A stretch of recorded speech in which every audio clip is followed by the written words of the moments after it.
Welcome back to the channel. Previously, I bought a 2004 Corvette Z06 and I took it autocrossing only to figure out that I'm terrible at it. But the car was completely trouble-free, so today we're going to take it to a full racetrack and see how it does. I am here at Palmer Motorsports Park, which is a 2.3 mile road course in southern Massachusetts. This is the first track event that I am doing in this C5 Z06. However, I have done previous track events in other vehicles that I've owned. But if you're new to this channel, you should know I suffered a very serious head and neck injury at work one year, and I haven't really been able to get back on the track since that happened. So when I was doing the autocross day in this car, that was not only a shakedown run for the car itself, it was also a shakedown run for my body to see if I could do these kinds of things without absolutely killing myself. So I'll link that video below as well as my thoughts after that first autocross day, but the big takeaway is that I didn't want to spend a lot of money changing the setup until I had enough seat time to really know what did and didn't work on this car. I had already noticed a few minor things like some slight turn-in differences going from the left side to the right side where it wasn't quite even, but overall the car did really well and the limiting factor was definitely me as a driver. And honestly, I haven't even changed that much since I've really bought this car. I've only really done the following things.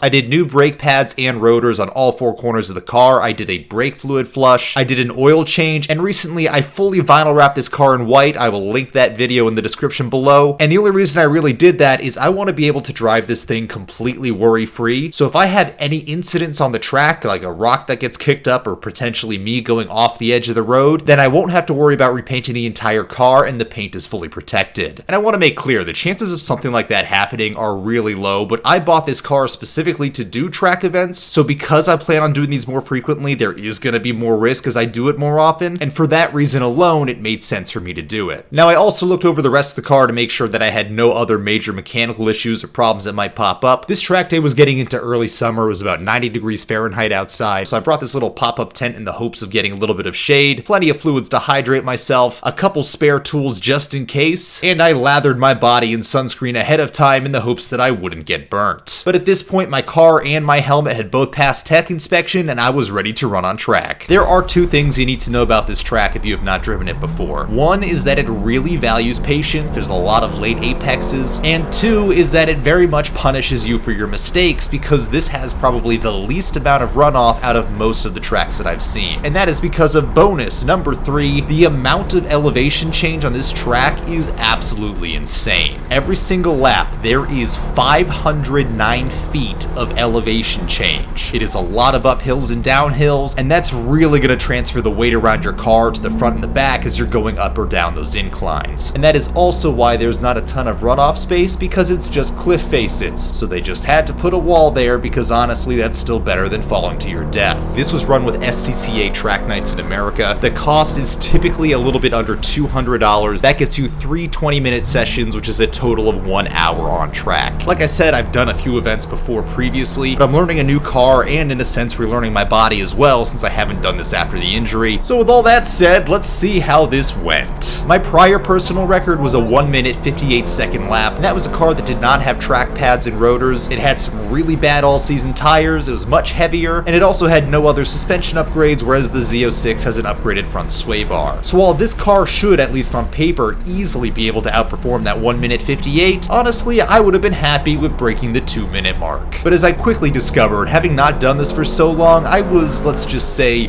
a little rusty. These are the lap times that I posted in the first 20-minute session, and my average time was 2 minutes 10.9 seconds. The difference between my best and worst time was a full 6 seconds, with my best time being a 2 minute 7.8 second lap, but even the 2 minute 7.8 second best time that I had from that session was a far cry from the 2 minute target that I had set for myself. And while a big part of that is me certainly learning this car and then relearning this track because it's been years since I've been able to do one of these events, the reality was I was the biggest limitation in how fast of a lap that this car could put down. I was definitely playing it safe, I was nervous and honestly a little bit intimidated, and I was probably being a little bit too cautious because I really didn't want to strain my neck too much. As a matter of fact, I didn't even fully take off traction control in this session. I did leave it in competition mode, but there were still several situations in which it bogged some of the power power, and I left it on because I was too nervous to go completely without it. But after the session was over, I pulled into the pits, reviewed the data that I had as well as the lap times, and decided I was feeling good enough that session 2 I could try to push it a little harder. Well, at least that was the plan, because the second that I lined up to go back on track, I started by seeing one of my good friends who came with me getting towed into the pits with his car not running. Oh no.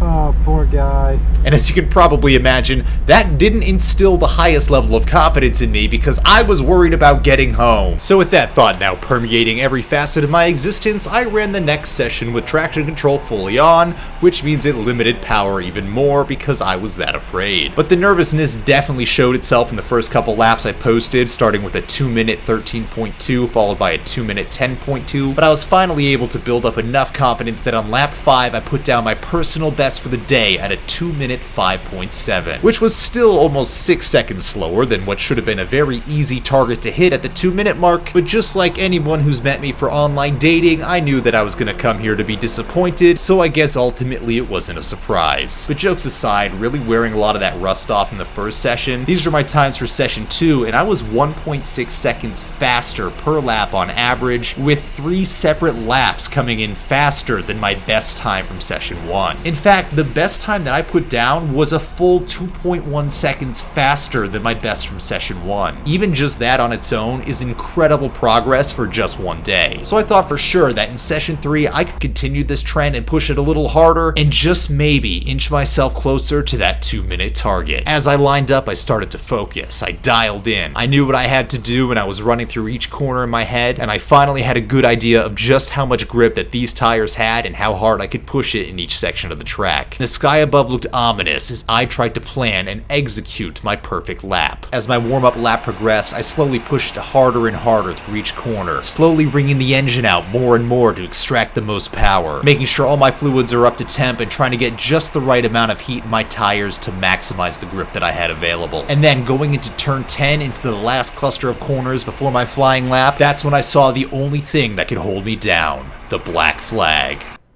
The summer heat brought with it lightning that was too close to the track and they had to cancel the last session, meaning that not only did I not get the third session, I also didn't get another chance to chase after my 2-minute goal. Slightly disappointed, I went back to my area of the pits and packed up all my things, and even though I didn't hit the target that I had set for myself, I still had a lot of fun today, so let's jump to some closing thoughts. As you can tell, it is now getting dark. My third and final session for the day was canceled because of the weather. You can see it's starting to rain a little bit here on the windshield, but mostly there was a lot of lightning. And then if we delayed it and then did the session later on, it would have been so late that it would have been dark out and they don't want to run in the dark. I think it's an insurance thing as well. We had to cancel the last session, but they are going to be giving us a discount towards the next event that we do. So that's okay. I think it's about as good of a thing as they can do given this situation. As for my friend who was towed back into the pits, he money shifted and his car was able to restart. They had to push start it because it sent it into like a bunch of limp modes, but I think it sounded okay. He drove it away, so I guess we'll find out. But that was a lot of fun. I'm glad nothing blew up. I'm glad that I'm okay. There's a couple moments there that